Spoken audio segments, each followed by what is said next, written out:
So ito na yung pang-porting natin mga boss. Don't get started trying to check us. Papa X feel like a Malcolm. Yeah. I'm in a relationship with all my bitches, yeah.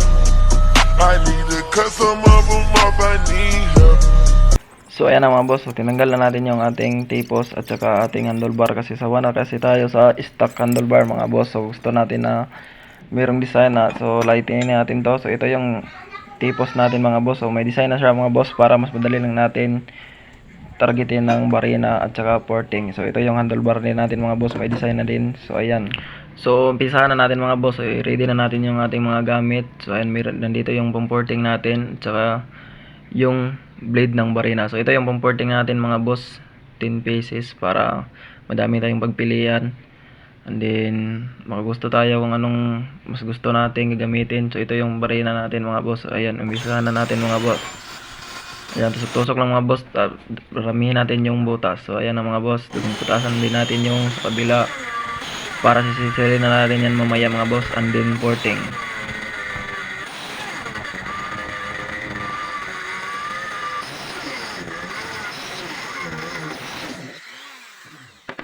So ayan na siya mga boss. So sobrang tigas kasi ito butasan mga boss kasi sobrang kapal. So pero good. So ito na yung tipos natin mga boss.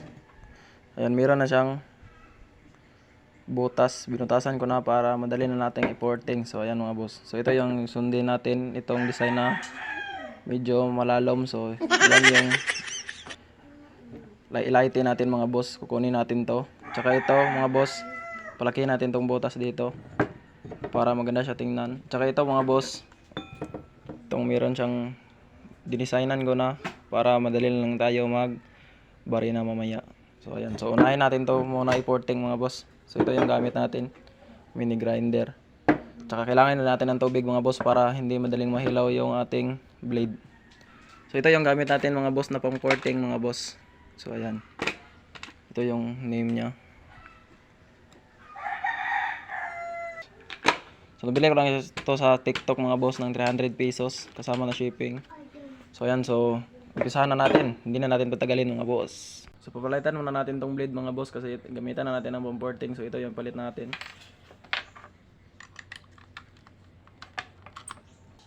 So ayan na siya mga boss, sobrang init na yung mini grinder natin. So napakapas mo sa kamay, lalo na kapag mabasa tayo, kaya hindi tayo maghinaw. What?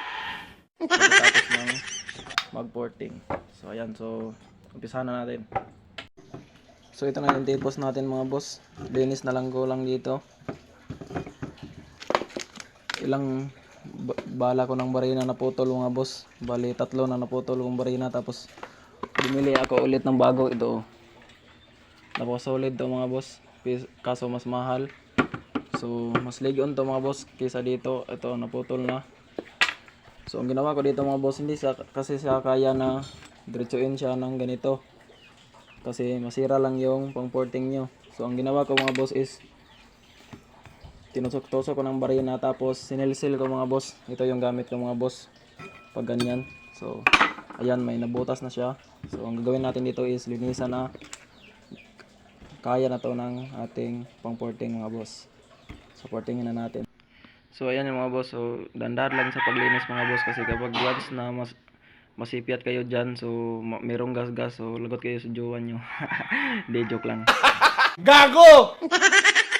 So paglinis lang kasi yung medyo mahirap mga boss kasi iwasan nyo talaga kapag magasgas yung ibang parts dahil hindi na siya maganda tingnan. So dobling ingat lang talaga mga boss para iwas gas-gas, why garas. Gago! Baka matapos ko tong ngayong araw mga boss kasi sobrang gahi talaga, sobrang kapal yung cutter ng tipos natin. Stuck pa kasi ito mga boss. So ayan, kaya sobrang tibay. So balikan ko na lang kayo mga boss kapag natapos ko na to.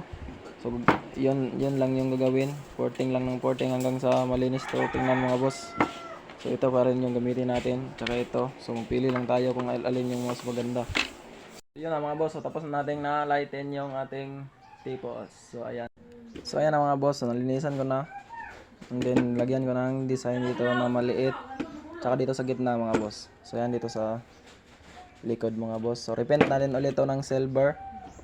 So itong handlebar natin mga boss is di na lang natin to ilighten kasi sobrang tigas siya mga boss. Napakakapal. Sayang may forma na sana. So okay lang yan mga idol kasi papalitan natin to ng low waste or basta alloy na handlebar para sa Raider natin na naka Malaysian concept. So di na kasi kinaya ng ating barina mga boss. So ayan, naputol na. 4 na nagamit ko ditong barina, naputol. Sobrang mahal. 50 isa tapos naputol lang. So ito lang mga boss. Nampisahan ko na sana kaso di talaga kaya ng ating barina mga boss. So ayan, baka naman maputol. So di na lang natin yan ilalighten. So repaint na lang natin to ulit ng silver mga boss. So hanggang dito lang yung video natin mga boss. Salamat sa inyong suporta. God bless. See you sa next video natin.